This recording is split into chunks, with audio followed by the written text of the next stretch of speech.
अहिलेको एउटा चर्चित हिन्दी गीत छ नि, लाख सम्झाऊ मैं तो भन्ने, त्यसलाई नेपालीमा सुन्दा कस्तो हुन्छ? नेपाली शब्द राखेर गायो भने म हजुरहरूलाई सुनाउँछु, नहाँस्नुहोस् है। तर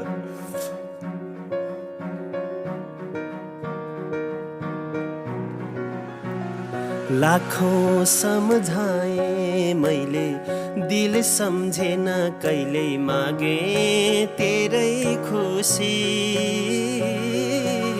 चमक थियो तेरो झुटो, रंग 2 दिनमै छुट्यो, कसरी भुलाऊ बैरीलाई। या त जा भाइ, के याद राखिस् ती कुरालाई, जा मैले तलाई छोडिदिएँ। त जा भाइ, के याद राखिस् ती कुरालाई, जा मैले तलाई छोडिदिएँ। त जा भाइ, के याद राखिस् ती कुरालाई, जा मैले तलाई छोडिदिएँ।